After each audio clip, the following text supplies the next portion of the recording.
Good morning sa inyong lahat na mga followers sa ating YouTube channel. Ang ating topic ngayon ay tungkol sa creations of family of doors, no? First of all, ang una nating gagawin siyempre magbukas tayo ng ah, family, no? Open a new families, no? Sorry, new families.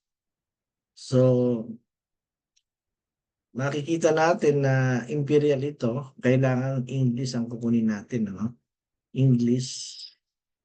So, makikita nyo na dito, yung template, no? English, meron tayong metric, baluster, metric panel, no? Ang gagawin natin, door, metric doors, no? Yung metric doors na to, hosted to, no, sa wall, no? Hindi siya detached sa wall. Kaya ang gagawin natin, metric doors. And then, just open.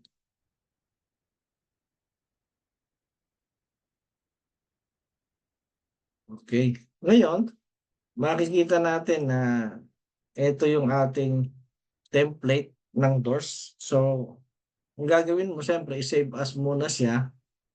File, save as.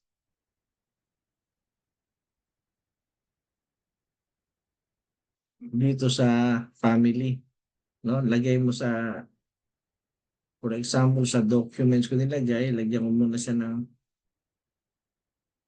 folder, family, doors, family, no?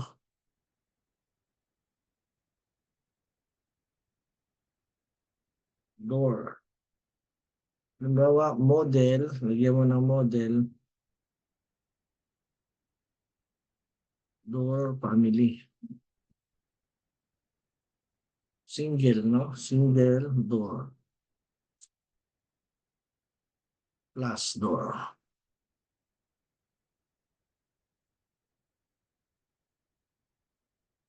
Okay, and then save, no? So, ang una natin gagawin, ito yung plan niya. Tapos, tingnan niyo yung interior elevation niya. Yan, no? So, meron siyang frame na kagad, pero pwede niyong gawin yung frame na yan. Pwede niyong tanggalin, kaya lang nakalagay na sa template. Ito, simple plus door lang, no? Unang-una, itong reference line nyo, no? I-duplicate lang natin, no? Copy. Pwede mong copy yan. Ito naman kabila. Pwede mong copy. So, lagyan natin ng dimension. Ito 1 meter ang dimension niya, no? Ito naman, yung hamba. Gawin natin 50 yan, yung hamba. So, click nyo rito. Gawin nyo lang 50. Tapos ito 50. Okay.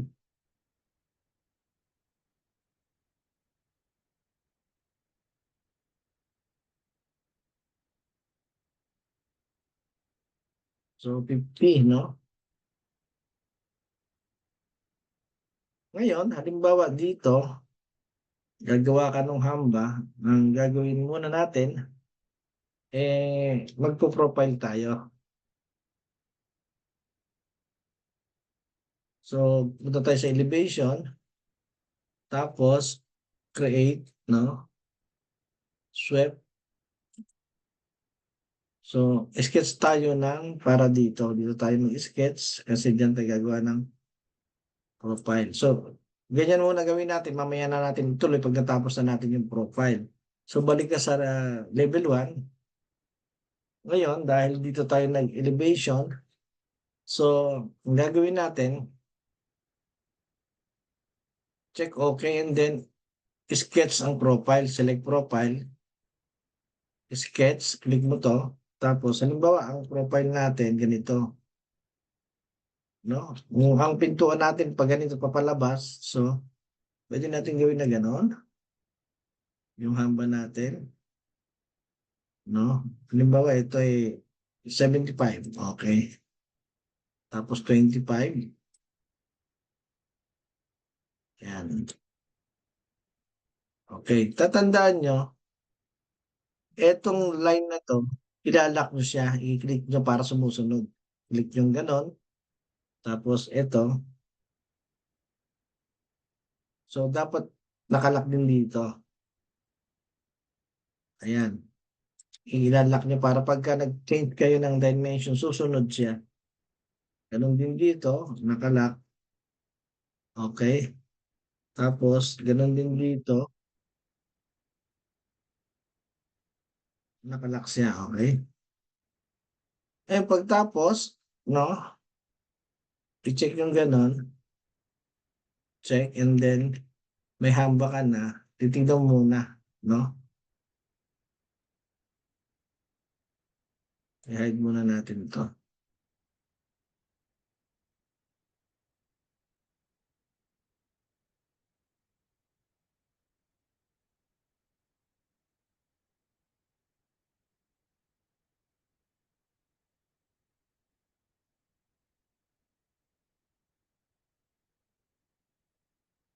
Okay, so, makikita nyo, may hamba tayo ito. Ayun na yung hamba natin, no? Ito yung hamba natin na ginawa, ito yung frame. So, kulayan natin para makita nyo. Shade, okay. So, ito yung hamba natin na ginawa. Ayan. Ngayon, balik tayo sa dati, no? Sa level niya. Dahil nakalak naman siya, ito, nakalak siyang gano'n. Ngayon, continuous natin yung ating sketch, no?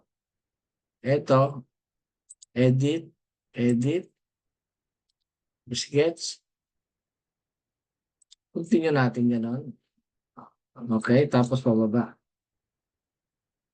Okay, tapos, huwag niyong kakalimutan na ito, lock, no? Lock natin ito. Ito, ilalak nyo. Okay, tapos ito, ilalak nyo rin. Para pagka nag-change ng dimension, sumasabay siya, no? So, okay na yon. Tapos check, check. Makikita nyo sa 3D, kumpleto na yung ating hamba ng pintuan. Ayun. Ngayon, bago kayo gumawa ng leap, i-test nyo muna kung sumasabay yung dimension niya. No? Papalitan natin yung dimension. Let's say, sabihin mo dito, width, gawin natin 1.5. Tignan mo kung umuurong siya. Bago kayo gumawa ng panel door, plus door. Ibig sabihin, okay siya. Walang kumukontra, hindi siya sumasabit. Ngayon yung width, tinesting natin. I-testing nyo naman yung height. Gawin mo 2,500. Pag umangat siya at walang sabit, ibig sabihin, okay, walang sabit, no? Balik sa dati. Gawin natin 3 meters. 3. 1, 2, 3. Okay? Ayun, tumaas siya, no? Walang sabit. Balik sa dati. So, continuous ulit. Gawin mo na yung pinaka, ano niya, pinaka plus door niya, no? Ngayon, ang gagawin mo, may clearance ka rito ng pinaka door niya. Kung eto, no? Gagawa ka dito ng reference line. Reference line ka rin dito. Okay? Tapos lalagyan mo siya ng dimension para hindi siya kumakalas. 25 siya rito, tapos 25 siya rin doon. Ngayon, eto, may allowance ka dito, gawa ka ng reference line dito na 5 milli, no?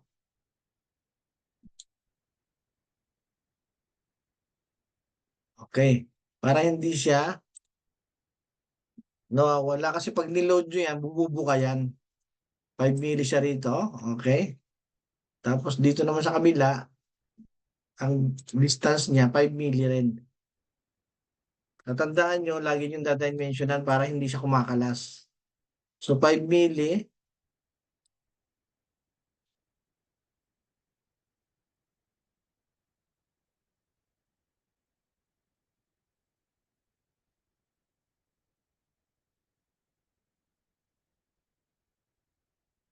5, okay?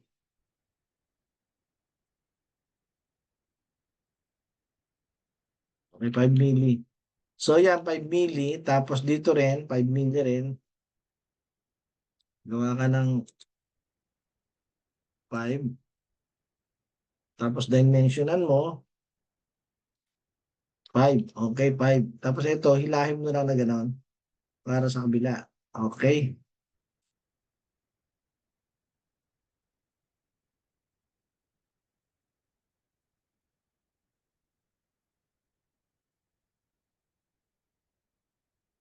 Okay na. So pagkatapos yan, mailak nyo at may dimension.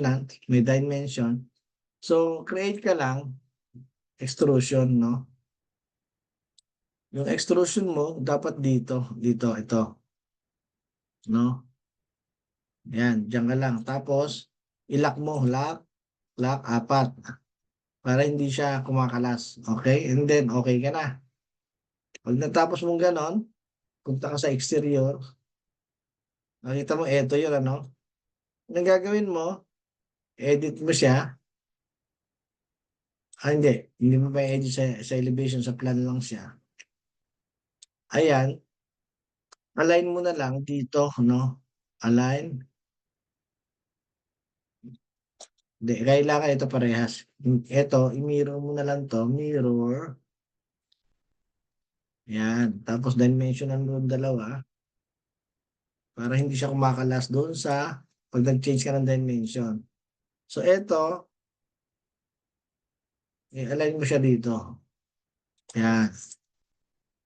Okay na. So, ibig sabihin, okay na yung plus door mo. Ayan na siya, no? Yung plus door. Ayan na siya, yung door mo, no? Okay? Ngayon, meron ka ng plus door. Ngayon, kung etong lip mo, pag ganon, pabukas na pag ganon, kaya gagawin mo rito, magpupudi ka na lang, model. Pero i-test muna natin kung sumusunod siya, no? Check natin kung parameters niya sumusunod. 1.5, papalitan natin. Ibig sabihin, okay, sumusunod to, no? Nag-change ng dimension sa kanyang parameters. Tapos yung height, 2.5 or 3, 1, 2, 3. Okay, pag okay na, sumusunod na lahat, no? Balik ka sa dati, lagyan mo siya ng dito, ng lines na lang, create model lines, no? Dito, no? Kung 1 meter siya, 1 meter din. 1, 2, 3. Okay. Tapos, yung lip niya, let's say sabihin 40, yung lip. Okay. Okay. So, tapos yung kanyang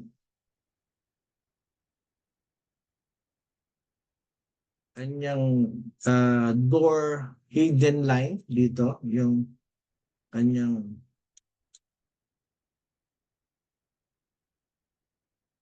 ganito gagawin mo, itong hidden dito, tsaka dito. Yan. Yan na yung door mo. Tapos ito, 1 meter. Kailangan click mo to para hindi siya kumuwala. Ngayon, ito, dahil model siya, makikita siya sa lahat ng view. Gawin mo, symbolic lang. Symbolical para dun lang sa yung line na yun, dun lang makikita. So, convert, symbolic. Converted na siya, symbolic na siya. Yan. So, symbolic na siya. And then, save ulit. Okay. Ngayon, mag-open tayo ng project. Ilo-load natin. For example, file, open, new.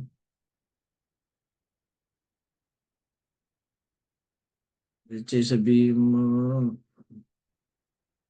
Default system construction. Wala rito.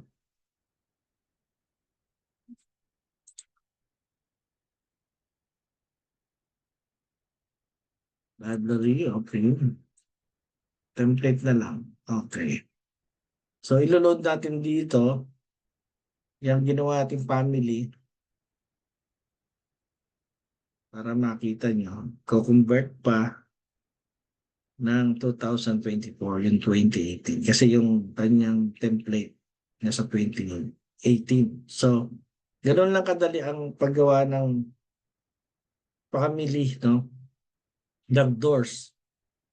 Susunod natin, ah, yung Windows naman, no? Ito yung basic lang ng paggawa ng doors. Okay. So, dito sa floor plans, halimbawa, nasa ground floor ako, lalagay ako ng walls. Ayan. So, lalagyan ko ng doors, ano? Yung ating doors, ilo-load ko. Ito, load. Ayan. Ito na yung doors ko. Ayan na.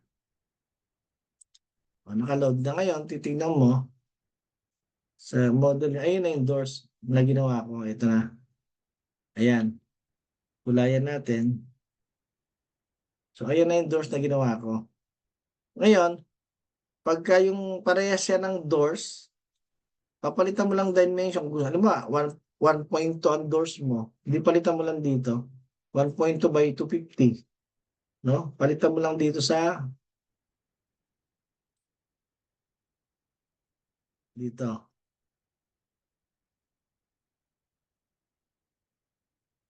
Nasaan yung properties niya?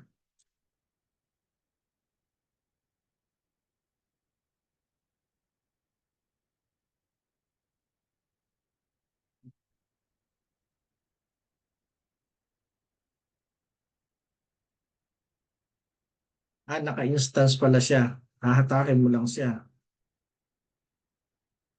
Teka, palitan natin. Naka-instance siya eh. Ibig sabihin, hindi mo may edit yung doors niya. Ayun,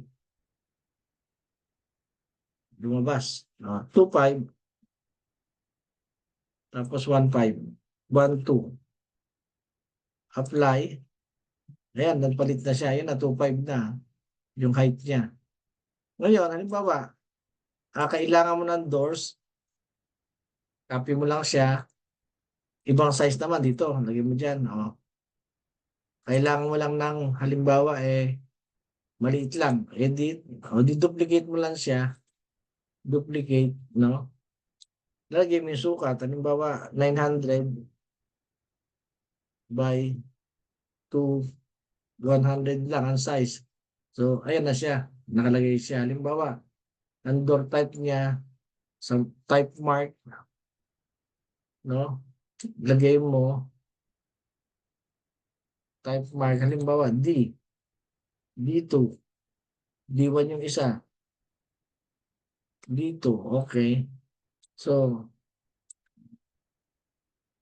eto dito, eto D1, no? D1, okay? D1. Ayan, okay. Kaya pag tinag mo siya,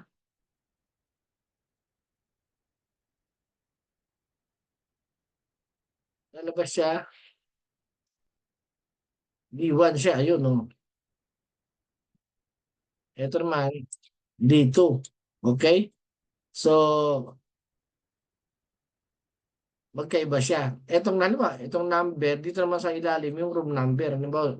G01. G01. Yung room, ano niya, G01. Ito G02.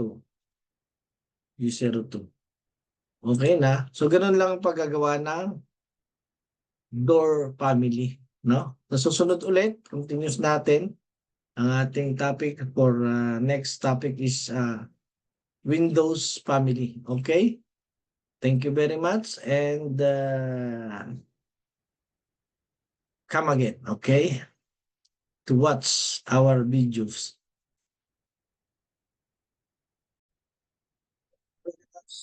To all of you, and subscribe to my channel. Okay? Don't forget to click the bell icon for more updates. Thank you very much, guys.